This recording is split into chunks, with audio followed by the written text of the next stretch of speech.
नमस्कार बच्चों, जैसा कि हम सभी लोग मुगल काल पढ़ रहे हैं और मुगल काल में हम सभी लोग औरंगजेब तक पढ़ चुके थे।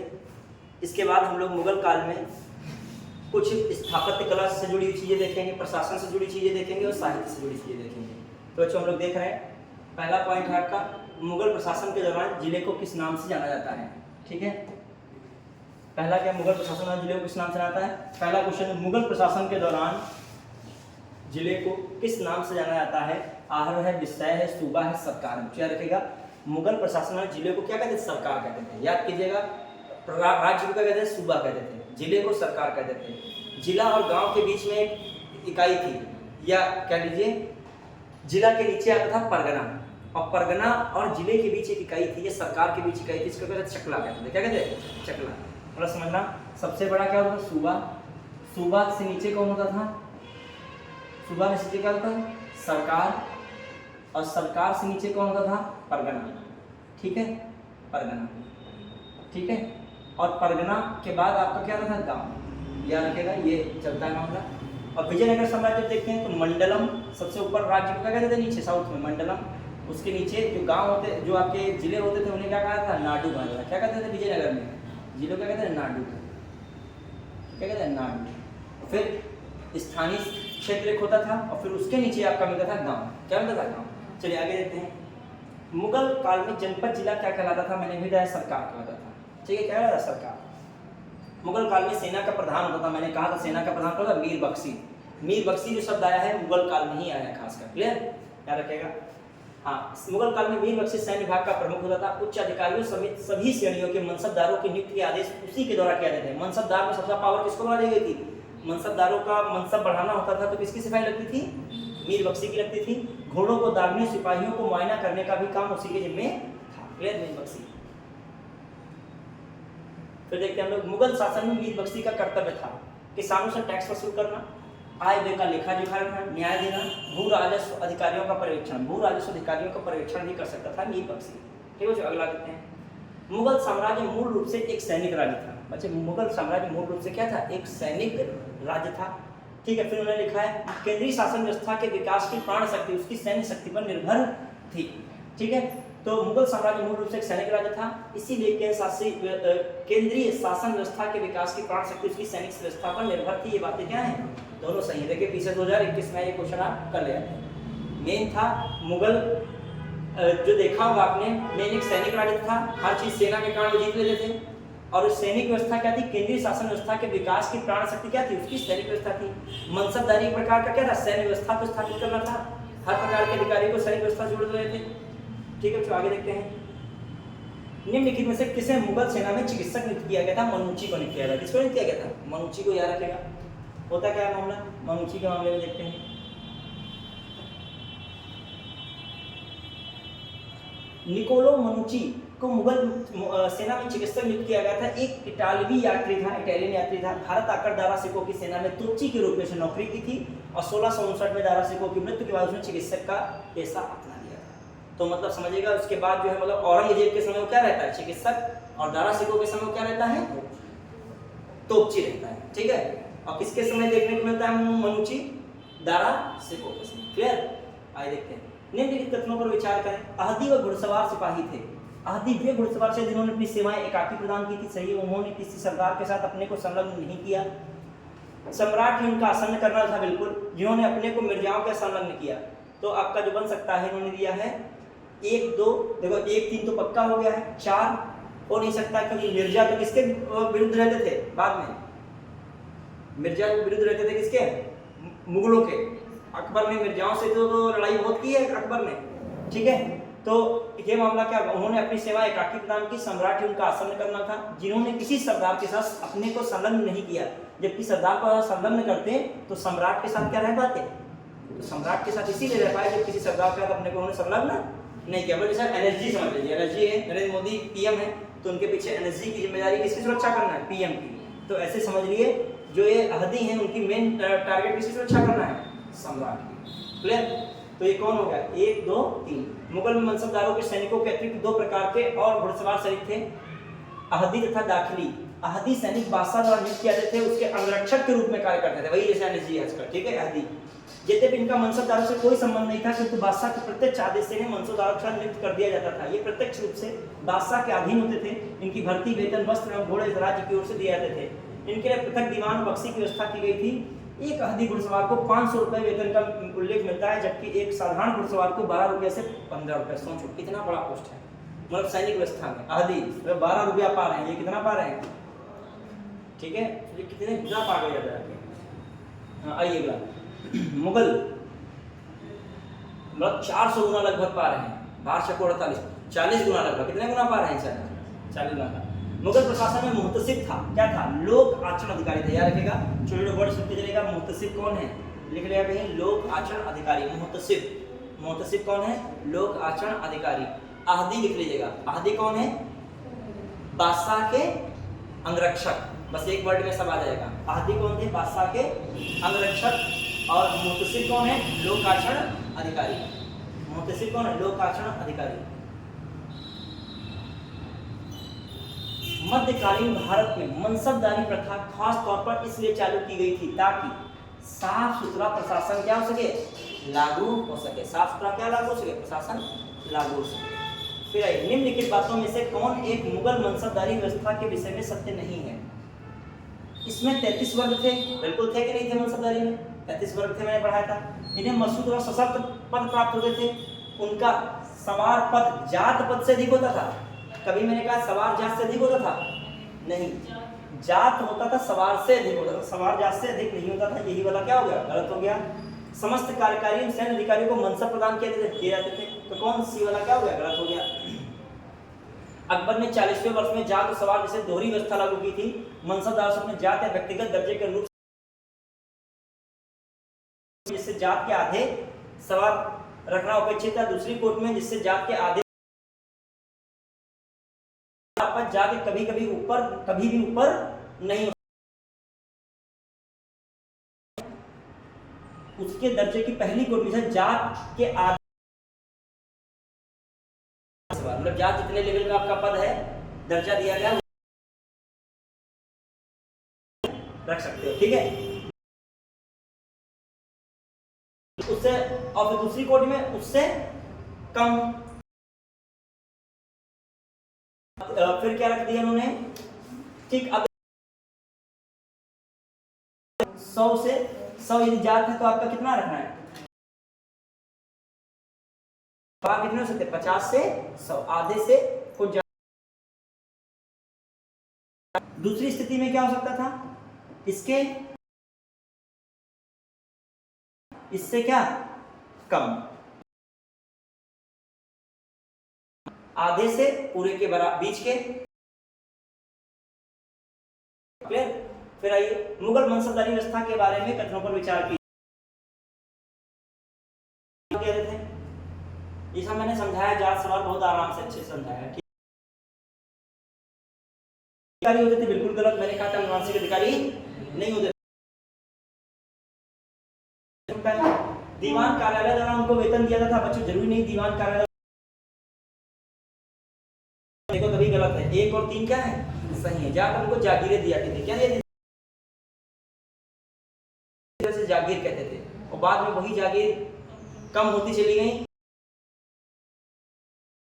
दिया जाए, मतलब मनसबदार को जागीर दिया जाए, और वही पतन का कारण रहता है।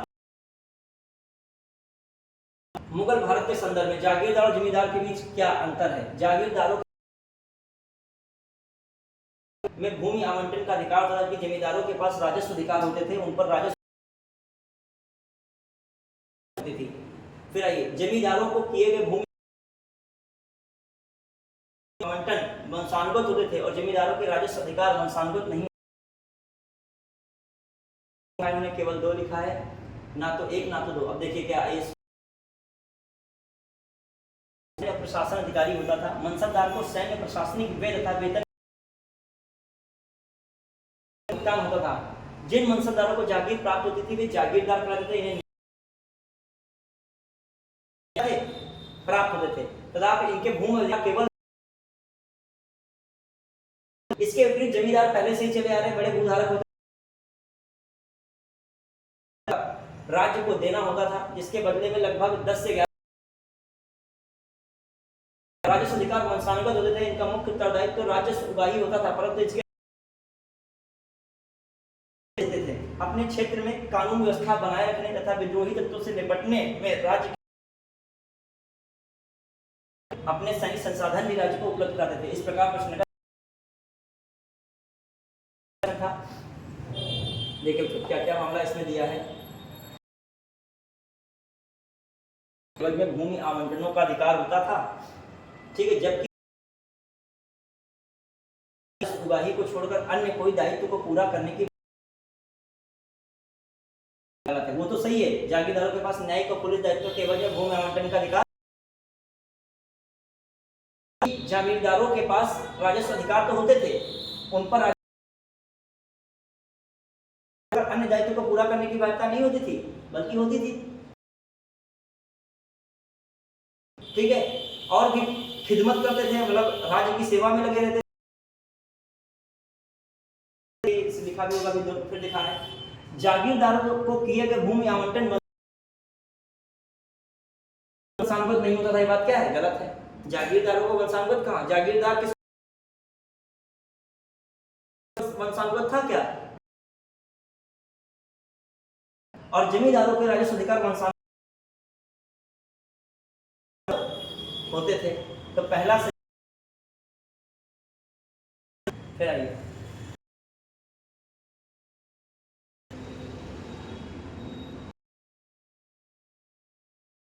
ठीक, ये लिखा है,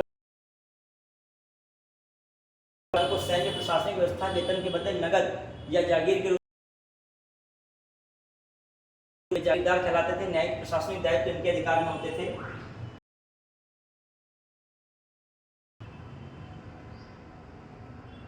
ठीक, क्लियर? मतलब है जमींदार और जागीरदार में डिफरेंस किया गया है। हम जो सैनिक दोनों प्रशासन देखते थे यहाँ तक, ठीक है, वो क्या होते? वंशानुगत होते थे, उगाही करने था, लेकिन वो क्या नहीं कर सकते थे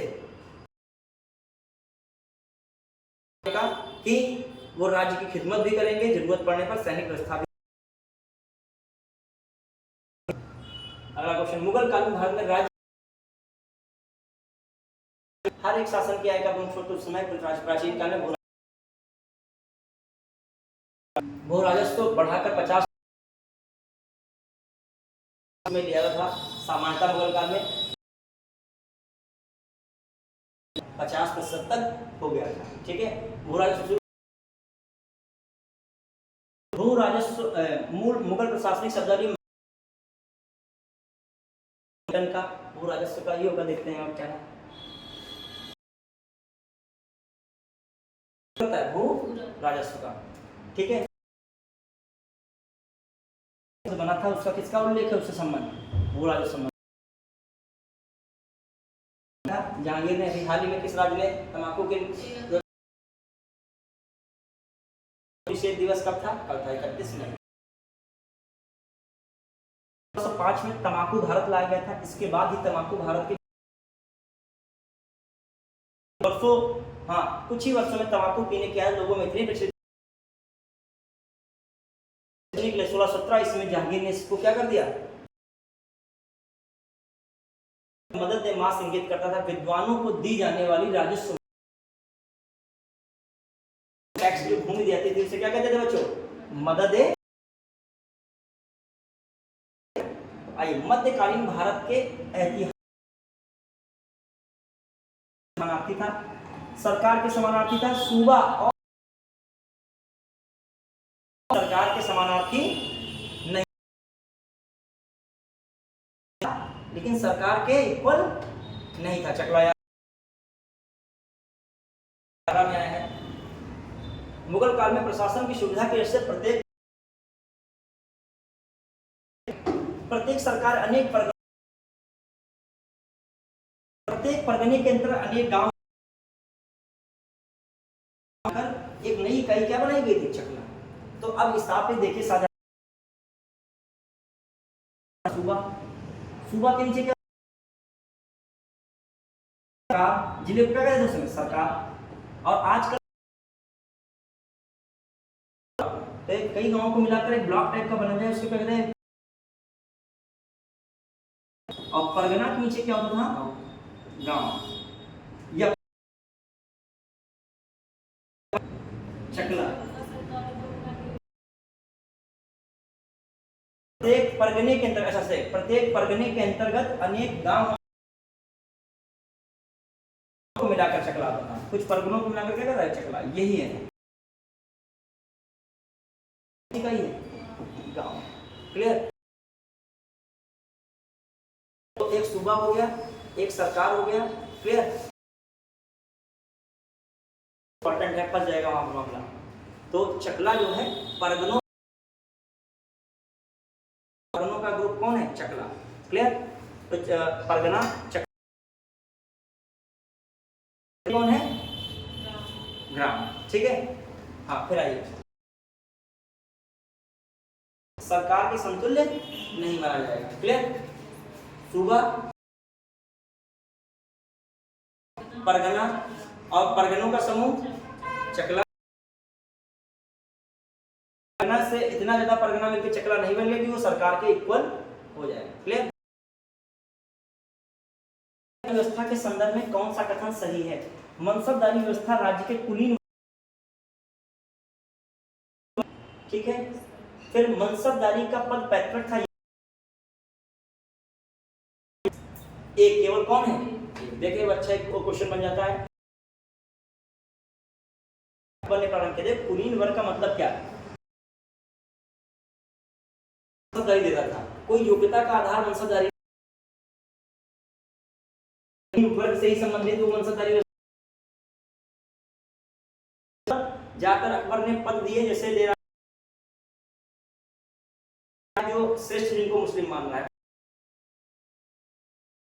तो इसलिए किससे संबंधित है, कुलीन वर्ग से। लेकिन ये पैतृक नहीं, मैंने अभी बताया था मनसानुगत क्या है, पैतृक। लेकिन यदि टाइम पीरियड 60 साल तक माता पिता क्या यदि किसी कारणवश ध्यान जाता, यदि लड़का बालिग होता है तो उसको क्या निर्धारित करता है। क्लियर। तो एक, लेकिन ये तो ये आपका कौन है, केवल एक। मुगल में मनसबदारों का चयन योग्यता के आधार पर होता था।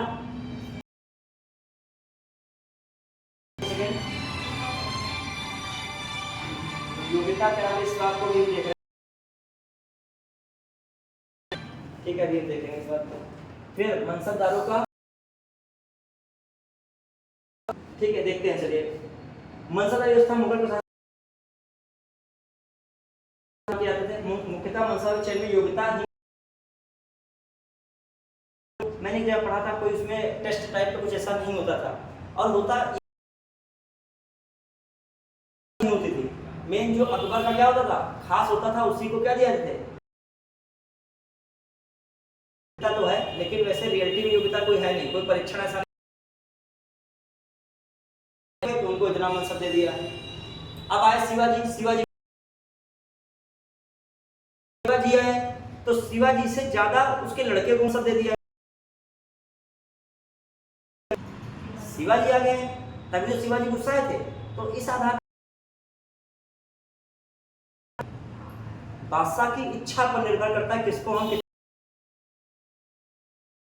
यहाँ मान रहे हैं, लेकिन ये मेन योग्यता कोई इसमें आधार नहीं था। क्या दिए थे, कम। ठीक है, बहुत सारे ऐसे आपको कारण मिलेंगे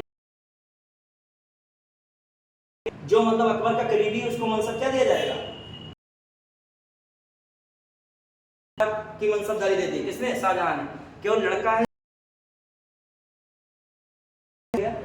आइए, निम्न में से दिए गए कथन, सेना के पदाधिकारी नहीं होते थे। सेना के अधीन उच्च अधिकारी भी मनसबदार होते थे। उनका मनसबदार सेना के पदाधिकारी नहीं होते थे। देखिए, ये बात सही है, लेकिन हर कोई सेना विभाग ही नहीं देखता था, बहुत सारे विभाग होते थे। हमने कहा हिसाब से सबको सेना दी जा रही है, जोड़ा जा रहा है मनसबदारी से, लेकिन हर एक सेनापति हो गया नहीं, हर एक जो अधिकारी क्या नहीं हो रहा है, नहीं हो रहे, सेना के पदाधिकारी नहीं होंगे। और भी दो प्रकार से थे, एक सैनिक होती थी, एक कैसे थी असैनिक। सैनिक और कुछ पदाधिकारी भी मनसबदार होते थे, उनका वर्गीकरण होता था। मनसबदार उनका भी क्या होता था, वर्गीकरण होता था। दोनों बातें मुगल के अधीन उच्च अधिकारी भी मनसबदार होते थे, उनका वर्गीकरण 500 से 2500, 2500 से ऊपर वाले, ठीक है। फिर अमीर आजम ऐसा करके था। फिर आइए अब देखो और कौन दिया है, ये वाक्य नवीस वगैरह। हम लोग कार्यालय को संभालने से जोड़ दिया जाए, इसमें पहला। अच्छा, सूची में देखा आपको फरमानों को क्या करना, वह चिट्ठी उट्ठी वाला काम है, चिटनेस। अब उन्होंने देखे कौन कौन से विकल्प दिए, तीसरा, एक का तीसरा, उन्होंने किसको जोड़ा है, सी का कौन सा है, डी का दूसरा, कार्यालय को संभालने के लिए। और जो है मुस्ताफी आय व्यय का निचोड़ नहीं है, ऑप्शन डी, ठीक है। इसको लिखिएगा क्योंकि ये यही चीजें एग्जाम और वेतन को देखना, अच्छा लिख लिएगा इसको। दीवाने तन, दीवाने तन क्या लिखा है, जागीर। जागीर व वेतन को देखने वाला कौन होता था, जागीर और वेतन दो ही चीजें दिया था। जागीर वेतन कौन देखेगा, दीवाने तन। राज्य की आय व्यय का निरीक्षण करना, मतलब जागीर और वेतन को देखना, ये किस राज्य की आय का लेखा जोखा करना, ये किसका काम था, मुस्ताफी का। किसका था, कार्यालय को संभालने के लिए, कार्यालय को संभालने के लिए मुशर्रिफ। और वाकिया नवीस,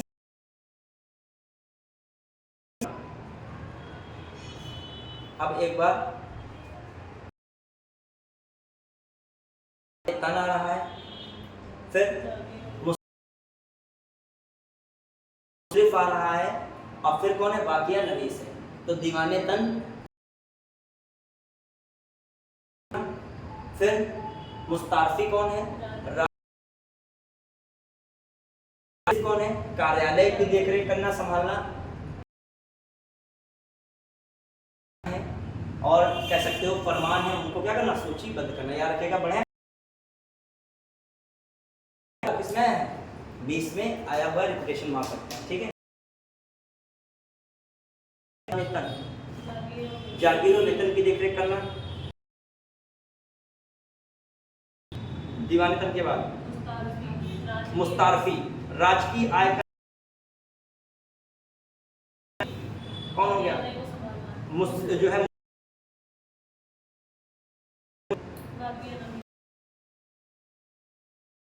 घटनाओं को सूचीबद्ध, क्लियर। फिर आगे देखते हैं हम लोग, निम्नलिखित राजाओं देवनागरी को लेख से युक्त कुछ सिक्के चलाए। याद रखेगा, निम्नलिखित राजाओं में से किसने राम से युक्त कुछ क्या चलाए थे। फिर याद रखेगा, मुगल शासक तांबे का सिक्का कहलाता था क्या, रुपया, दाम, सिक्का का दाम। निम्नलिखित में से किसने शासक ने शाहरुख नाम का, बाबर ने शाहरुख नाम का चांदी का सिक्का चलाया था। चांदी के सिक्कों को शाहरुख कहा जाता था। मध्यकाल में बटाई शब्द क्या था, तरीका था। फिर आ जाइए, मध्य हमारा राज्य कृषक के बीच होता था। शेरशाह सूरी ने लगान निर्धारण के लिए 3 प्रणाली अपनाई गई थी, नस्क, और दूसरी कौन थी, नगदी जब्ती, फिर तीसरी कौन थी, गल्ला बख्शी अथवा, दूसरी कौन थी, जब्ती थी, और तीसरी कौन थी, गल्ला बख्शी। में कौन सा भू राजस्व वसूली का प्रचलित आधार था? क्या मामला किया है सरकार की औरंगजेब का इतिहास पुस्तक में उत्तर भारत में दीवान टोडरमल द्वारा भू राजस्व वसूली पद्धति का अभाव था। इस दौरान दक्कन के किसान प्रति करते थे, ये बात सही है। अगला, निम्नलिखित में रजब वाह को पुनर्जीवित करने के लिए किया गया था सहाब नहर को। नहर का निर्माण फिरोज शाह की रजब वाह को अकबर के समय पहले सिहाबुद्दीन खान, बाद में नूरुद्दीन मरम्मत करके चौड़ा करवाया गया। अकबर के समय दिल्ली के नहर की मरम्मत करवाई। क्लियर? फिर आइए, याद रखेगा कि निम्नलिखित में किस मुगलकालीन नहर का निर्माण? सहाब नहर। तो ये आपका संगीत एवं क्या देखते हैं हम लोग, चित्रकला।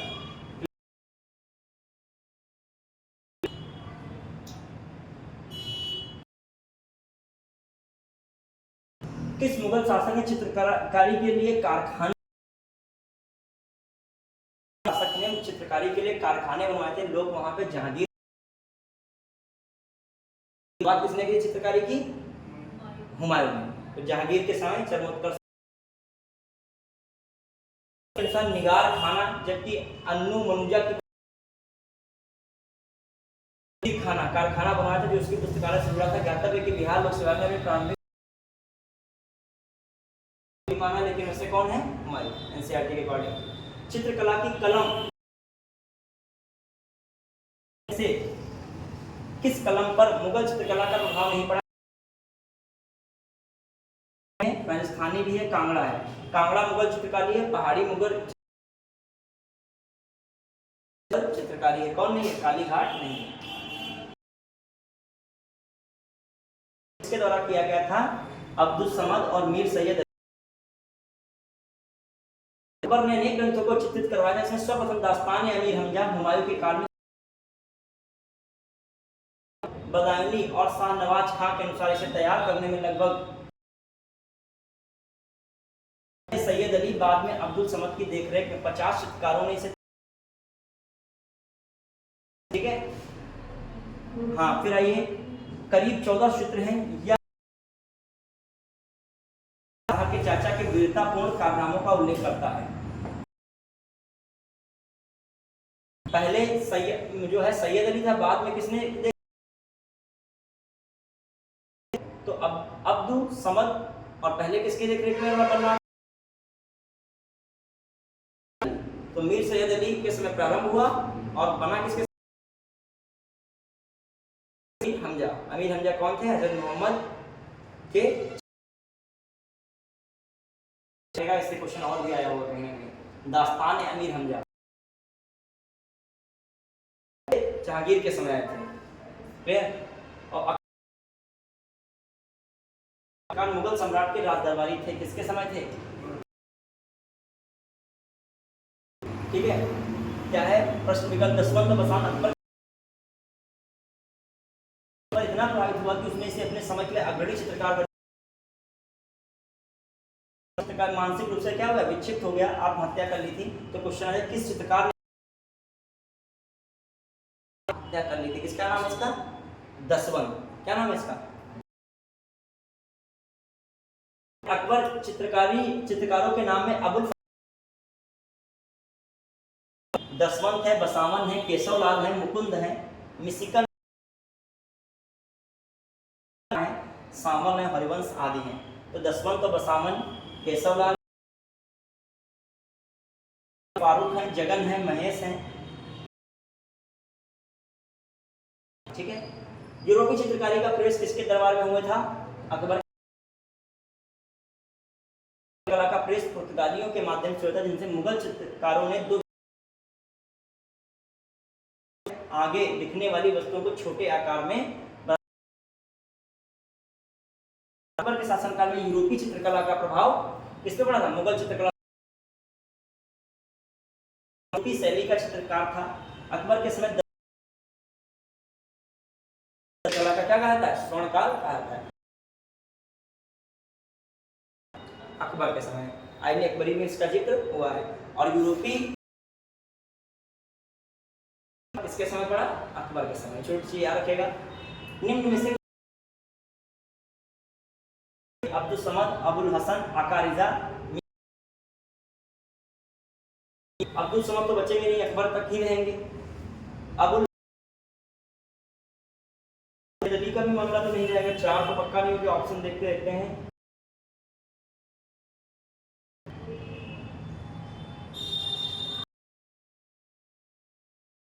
मैं कह रहा था अब्दुल समद भी नहीं हो पा रहा था, ठीक है, तो कौन? चार एक वाला कोई मेथड कर लिया करेंगे। क्यों हमने कहा? क्योंकि देखिए मीर सैयद हुमायूं के साथ आए थे, फिर अब्दुल समद अकबर के समय है, तो ये सब कितने? जहांगीर तक अब्दुल समद और किसका? मीर सैयद अली का मामला हट जाता है। कौन? ये किसके समय है?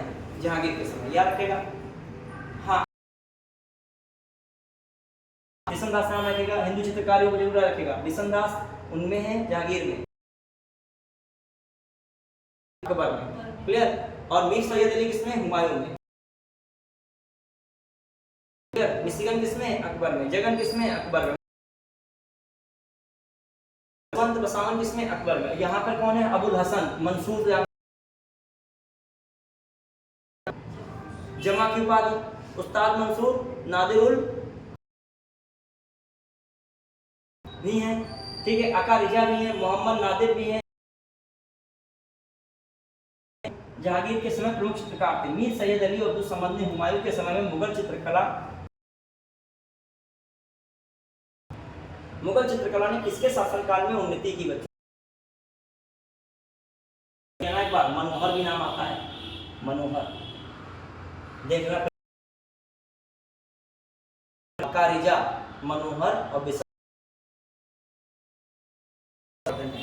ठीक है। मीर सैयद अली, अब्दुल समद हुमायूं के समय मुगल चित्रकला की, अकबर के समय अमीर हमजा पूरा किया था, ठीक है। मुगल चित्रकला ने किसके शासनकाल में उन्नति प्राप्त की थी? शिकार है, युद्ध है, राज दरबार के दृश्यों को चित्रित करने के अलावा जहांगीर के काल में हसन ने जहांगीर के सिंहासनारोहण का बाबरी के मुख्य पृष्ठ पर लगा दिया गया। क्वेश्चन जहांगीर का लगाया गया, और जो है ये किसने बनाया था? अबुल हसन ने। चित्रकला का स्वरूप कहा जाता है। एक चीज आपने लिखा है, जैसे आईने अकबरी, आईने अकबरी के प्रश्न देखो, तो इसका मतलब मुगलों के समय चित्रकारी बहुत, चित्रकारी में बड़े अपवाद के विषय जाते हैं कि अकबर बैठे हुए हैं, महिलाएं जो इनकी सेवा कर रही हैं वो नीचे उनके बैठी हैं, चित्रकारी के कारण दिखाया गया। जो आईने अकबरी के प्रश्नों गूगल पे सर्च करिएगा आईने अकबरी, तो बहुत सारे पेजेस उसमें आएंगे, दिखेंगे, ठीक है। कला को संरक्षण दिया था किस मुगल सम्राट ने? सचित्र पांडुलिपियों से ध्यान हटाकर जहांगीर ने। अभी कह रहा था मैं, व्यक्ति चित्रों पर जानवरों के इत्यादि, मतलब पहले ग्रंथों पे ही चित्र बनते थे, उसने उन चीजों को स्वतंत्र कर दिया, ठीक है। ये किसने किया? जहांगीर। हुमायूं के समय से मुगलों ने चित्रकला में वृद्धि दिखाई। हुमायूं और नामा, रजनामा, अनवार सुहेली आदि प्राकृतिक दृश्यों जहांगीर ने छह चित्रों को सर्वाधिक महत्व दिया। स्वयं जहांगीर ने अकेले अनेक चित्रकारों का निर्माण करवाया। चित्रधारा राजपूत स्कूल, मुगल स्कूल और कांगड़ा स्कूल निम्नलिखित में से किस कला की विभिन्न राजपूत को राजस्थानी भी कहते हैं, तो कौन हो गया? चित्रकला। क्लियर? स्कूल मध्यकालीन चित्रकला की विभिन्न क्या है? शैलियां हैं। 17वीं 19वीं शताब्दी में विभिन्न पहाड़ी शहरों जैसे गुलेर है, कांगड़ा है, कुल्लू है, चंबा, किशनगढ़ शैली कला किसके लिए प्रसिद्ध है? चित्रकला के लिए। किशनगढ़ संबंधित है यह शैली अपनी श्रृंगारी चित्रों में कौन एक संगीत वाद्य बजाने में औरंगजेब की दक्षता थी? कौन? वीणा बजाने में बहुत वाद्य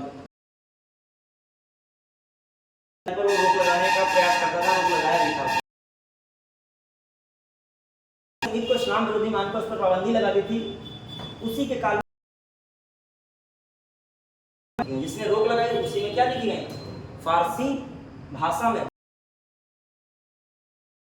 लिखी गई। अच्छा, जो विजयनगर साम्राज्य में संगीत पर ध्यान दिया जाता है, यक्षगान का जो देखा गया था आर्ट एंड कल्चर में, यक्ष शास्त्रीय नृत्य में आता, कर्नाटक का मेन नृत्य है नगर साम्राज्य। हाँ, फिर आइए प्रातः काल में गाय तोड़ी, प्रातःकालीन गाना राग,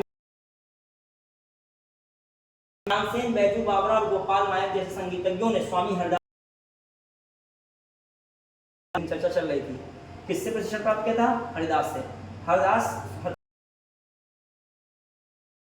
स्थापित हैं, तो याद रखेगा 5 थी। स्वामी हरदास ने ब्रज भाषा में अनेक ध्रुपदों की क्या की है? रचना की है। वे गायन बैजू बावरा, गोपाल नायक, मदन लाल आदि के नाम उल्लेख हैं। उपाधि अकबर ने इनको तानसेन को दी थी। तानसेन के संदर्भ में निम्नलिखित कथनों में से कौन सा कथन सही है? सम्राट अकबर द्वारा इन्हें दी गई क्या थी? नहीं है, एक सेकंड। सम्राट अकबर द्वारा इन्हें दी गई उपाधि तानसेन थी। हाँ, फिर आइए, तानसेन तो नाम ही था, एक और था। बीरबल का क्या नाम था? इन्हीं का था। पांडे जो इनका नाम है, तो ध्यान रखिएगा तानसेन थी, तो ये बात मियां की उपाधि थी। हाँ, तानसेन ने संरक्षकों संबंधित गानों की रचना की। तानसेन ने अनेक रागों पांडे तानसेन की उपाधि ग्वालियर ने कौन सी उपाधि थी? मियां की। दो की रचना की। तानसेन अपने संरक्षकों अनेक गानों की रचना की थी। उन्होंने संगीत की ध्रुपद शैली को लोकप्रिय बनाने में महत्वपूर्ण देखा जाएगा। शासन काल में ध्रुपद जो है गायकों में सम्मिलित थे बिलास खान। कौन थे? हाँ, ध्रुपद गायकों में कौन फेमस थे? तानसेन और हरिदास। ठीक है, तो ये शामिल हो सकते थे। गोपाल दत्त ये भी क्या थे? फिर आगे हम लोग देख रहे हैं, तो इसमें तानसेन और हरिदास ग्वालियर में। ठीक है, रामचंद्र दरबार में जहां अकबर ने भरणवाड़ी विलास तथा मियां की उपाधि प्रदान। उन्होंने राजा मान सिंह द्वारा स्थापित ग्वालियर किले में स्कूल में शिक्षा प्राप्त की थी। तानसेन राजाओं में से किसने अकबर के पूर्व तानसेन को संरक्षण दिया था? ठीक है, अब आइए, अब हम लोग देख रहे हैं क्या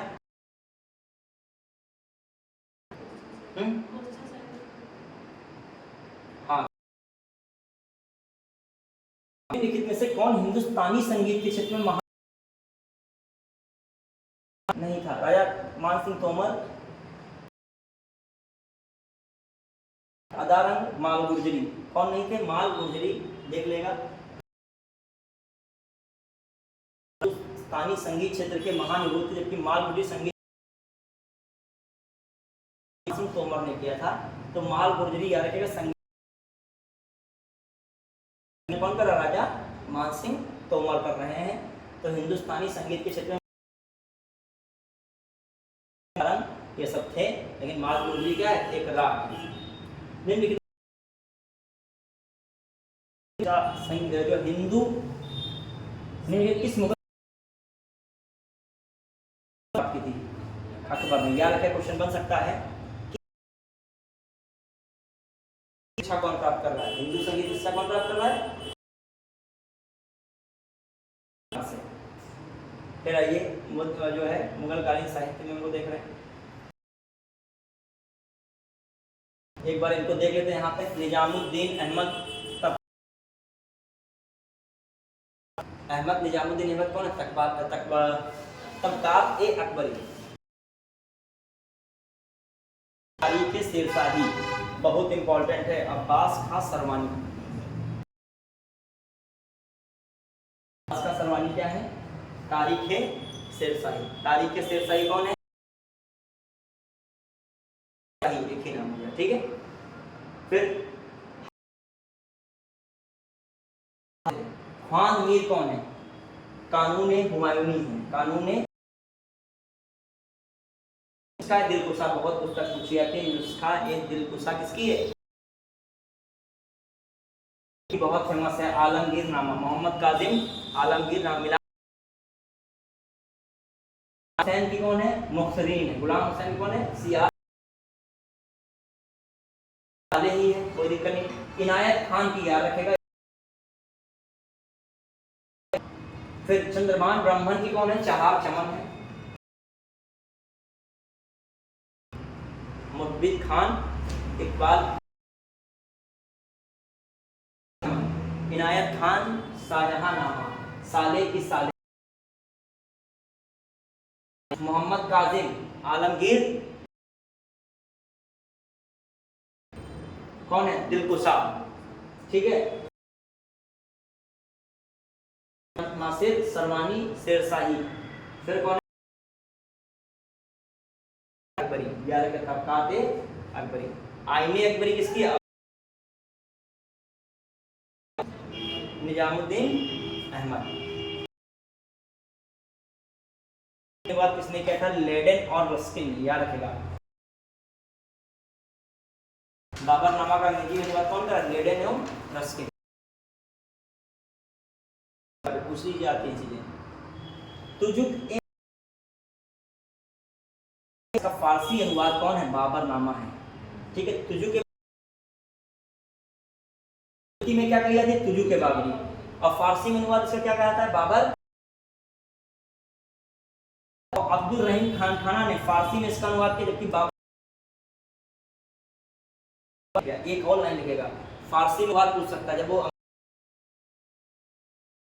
आइंदा खान और कौन? अब्दुल रहीम खान खान। फारसी में अनुवाद किसने किया था? अब्दुल रहीम खान खाना। अब्दुल रहीम खान खाना ने किया। बाबर ने लिखी थी, ठीक है, तुजु के बाबरी नाम से। और जो है हाँ, गुल बदन हुमायूं की तो बहन थी, लेकिन बाबर की क्या थी? पुत्री थी। फिर आइए, इनकी पुस्तक है हुमायूंनामा। गुल बदन बेगम बाबर की पुत्री 3 ईस्वी में हुई। अपनी प्रसिद्ध रचना हुमायूंनामा में ऐतिहासिक विवरण लिखे। अकबर द्वारा इसका बहुत नामा में जब अकबर के समय तक है, तो इसका मतलब हुमायूं दोनों की होगी। बहुत समान गुल बदन बेगम ने स्वयं लिखा था, ठीक है। गुल बदन बेगम ने अपनी जो है बाबर का भी वो एक हिसाब से क्या लिख रही है? बाबर की मिल रही है, हुमायूं की मिल रही है, और देखा जाए तो अकबर की भी मेरा सम्मान करता था, ठीक है। फिर महिला ने ऐतिहासिक विवरण लिखे हैं? गुलबदन बेगम। बेगम का नाम आया। नूरजहां बेगम कौन है? जहांगीर की पत्नी। जहांरा बेगम कौन? शाहजहां की बेटी है। जेबू निसा, निसा वाली सारी कौन? की पुत्री। हुमायूं नामा की रचना किसने की थी? गुलबदन बेगम।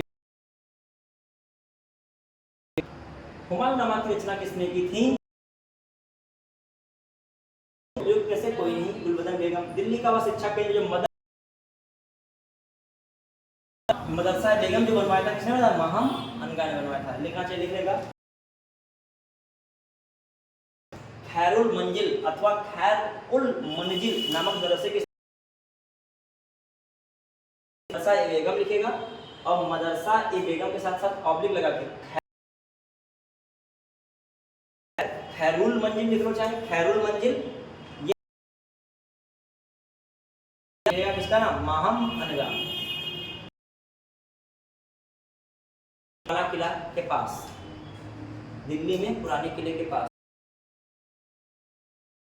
महम अनगा ने कहाँ बनवाया था? दिल्ली में। कहाँ बनवाया? दिल्ली में पुराना किले के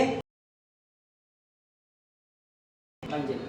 फिर आइए, दिल्ली में पुराना किला के सामने मंजिल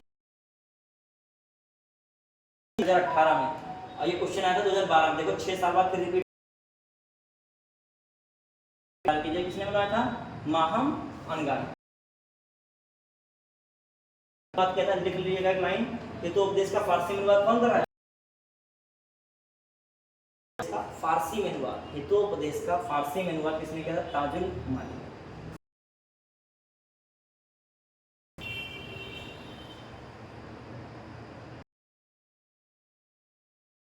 हितोपदेश फारसी में ताजुल माली मुफ्ती मुफरिफ उल कुबाल नाम। ताजुल माली के ब्रैकेट में लिखना चाहो, ये भी नाम लिख लो, ताज उल दीन मुफ्ती। ताज उल दीन मुफ्ती, इनका दूसरा मुफ्ती ताज उल दीन मुफ्ती ने हितोपदेश का किया था मुफरिफ अल कुबाल। मुफरी भी लिख लो भी। इसका फारसी में किस नाम से अनुवाद किया गया था? मुफरी उल कुबाल। मुफरी उल कुबाल उसका नाम है, फारसी में अनुवाद जब किया गया तो इसका अनुवाद किसने किया? ताज उल दीन, इन्हें मुफरी उल कुबाल। ठीक है, अभी जो से रिलेटेड कुछ ना कुछ आ जाए। अभी आप बताइएगा, अभी हम लोगों ने चर्चा की है मोहम्मद भीमसेन की नुस्खा है। हुमायूनी था तो हुमायूं नामा लिख दिया है। हसन निजामी कौन का? 4 3 1 2 हो गया। कौन हो गया? A option. मुल्ला दाऊद, देखिएगा इसमें खुसरो की। अब अमीर खुसरो, मुल्ला दाऊद। देखते चंदायन किसकी है? उन्होंने मुल्ला दाऊद की लिखी चंदायन। दामोदर कवि की कौन रही? पद्मावती। अमीर खुसरो की कौन? अमीर खुसरो की देख लेना कौन है। ठीक, एक का मुल्ला दाऊद की कौन है? चंदायन। पद्मावती का था सोमनाथ की कौन है? राग विभूति। लिख लेगा पुस्तकों को, लिखेगा पुस्तकें, लिखेगा टाइम।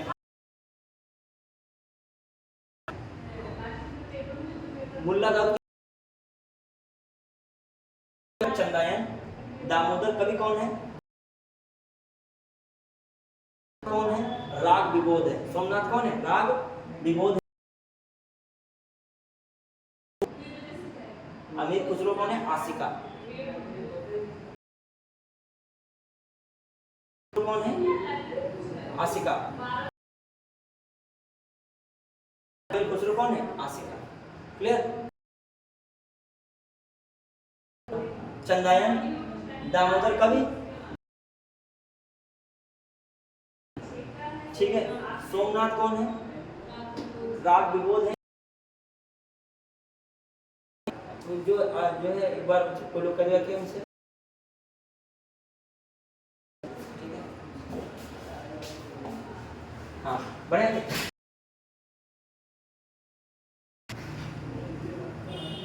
ठीक है, मुल्ला दाऊद कौन है? चंदायन। सोमनाथ कौन है? राग विबोध है और अमीर, ठीक है। फिर और राग विबोध किसकी है? सबसे ऊपर वाले कौन है?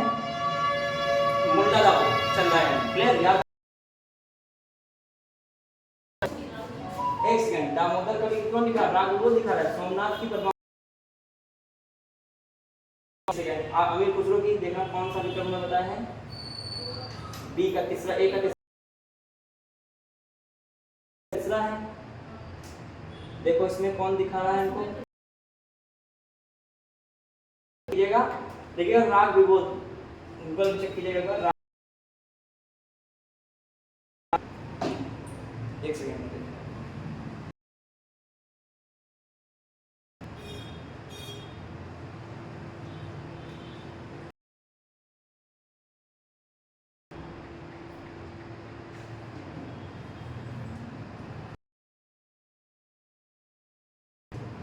राग विबोध कौन है?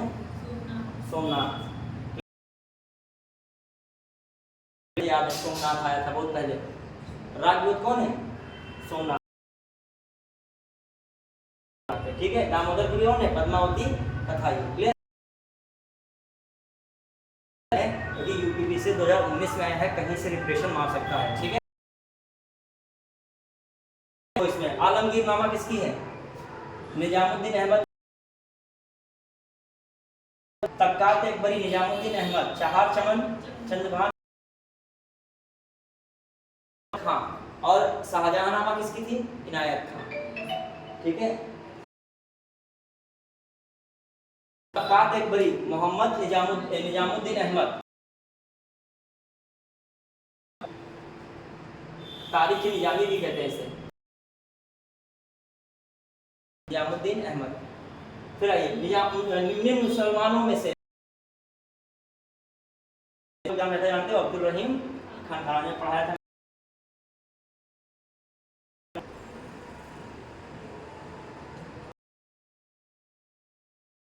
जानते शाहजहां के शासनकाल का एक राजकीय इतिहासकार, मैंने लिखा था शुरू में, फिर बिगाड़,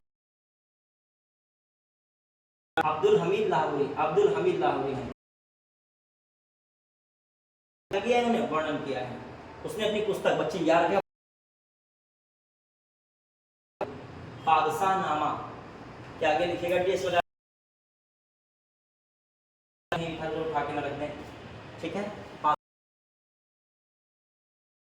शाहजहां के इतिहास, शाहजहां नामा के लेखक कौन है? इनायत खान है।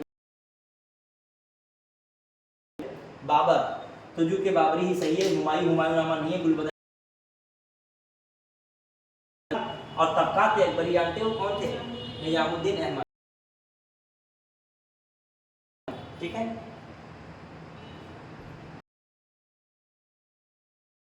तबकात नास्करी मिनहास सिराज, ठीक है, ठीक है। शम्स सिराज अफीफ, फिर हुमायूं नामा गुलबदन बेगम। लेखक कौन है? अमीर खुसरो, ये सब ने दिखाया है। खजाइन उल फतूह और कौन? तुगलकनामा। लिख लेगा तीनों, खजाइन उल फतूह, खजाइन उल फतूह के समय एक बार रिकॉल हो जाएगा, ढूंढे डाले दीजिए, ठीक है। रहला अनवार सुहेली, अनवार सुहेली, अनवर बाद है, बहुत इंपॉर्टेंट है, पंचतंत्र का लिख लेगा, पंचतंत्र, ठीक है। पंचतंत्र,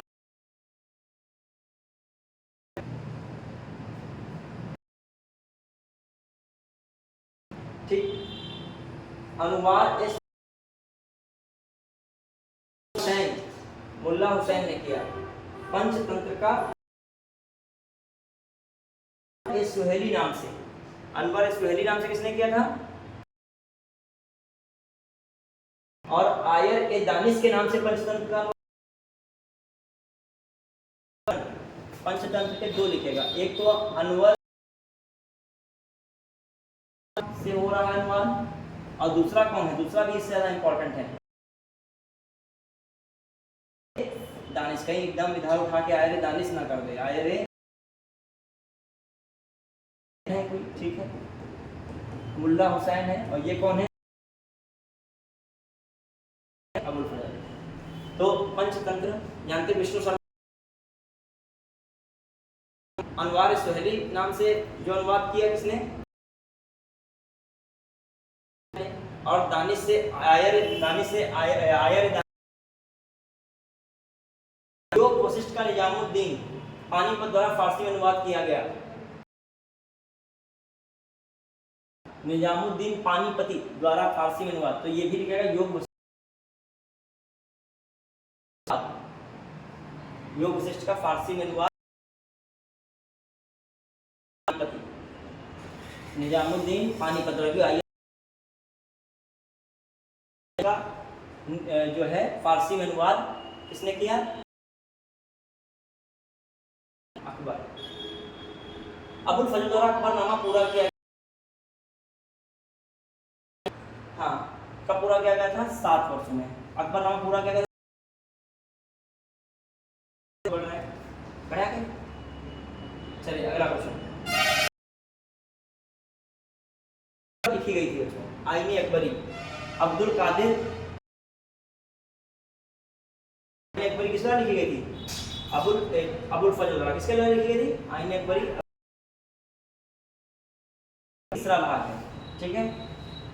अकबरनामा भी अबुल फजल ने लिखा, नामा का याद रखेगा। मुगल दरबार में दरबारी भाषा में से रखे लैंग्वेज फारसी थी, ठीक है। भाषाओं के अनेक कृतियों का अनुवाद फारसी में किया गया। मुगलों फारसी थी। मुगलकालीन मासिर आलमगीरी, एक आलमगीर नामा था भीम,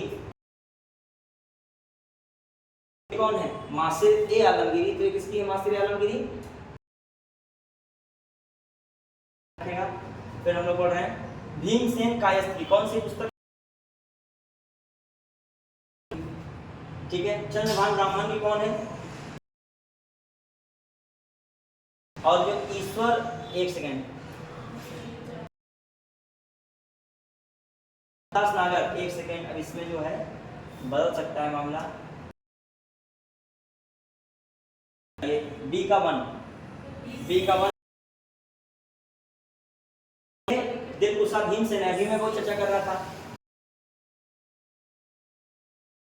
आलमगीरी, ये बहुत दिन। सुजान भंडारी कौन है? आलमगीर नामा तो भीमसेन की है, लेकिन फुतुहात ए आलमगीर नामा ईश्वरदास नागर की। फुतुहात ए आलमगीर, फुतुहात ए आलमगीरी किसके? ईश्वर नागर। चहार चमन किसकी है? चंद्रभान ब्राह्मण।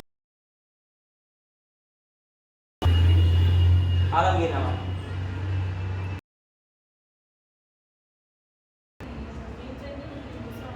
दिलकुशा है।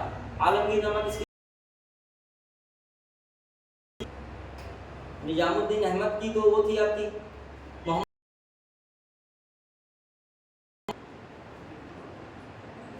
कंफ्यूजन बहुत है।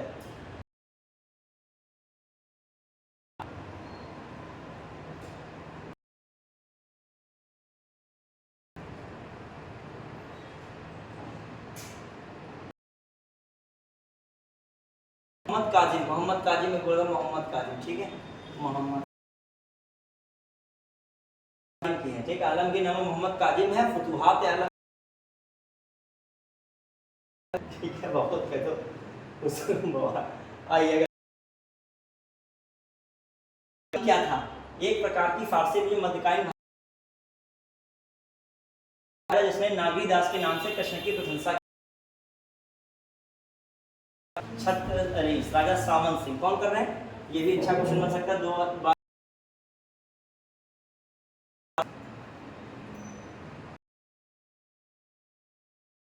के राजा थे राजा सामंत सिंह का अन्य नाम कौन है? नागरी। कृष्ण की प्रशंसा में क्या लिखे हैं? अनेक छंद लिखे हैं। कृष्ण की प्रशंसा में अनेक छंद क्या नाम जाता था? नागरीदास के नाम से जाता था। नागरीदास का मतलब राधा के सेवक। रसिक क्रिया की रचना की जानते हो? केशव। केशव के आगे डैश लगा के रामचंद्र। अब हम लोग देख रहे हैं किसके बारे में? ये आपका हो गया टॉपिक। अब मुगल में विविध बचा है, करते हैं, ठीक है।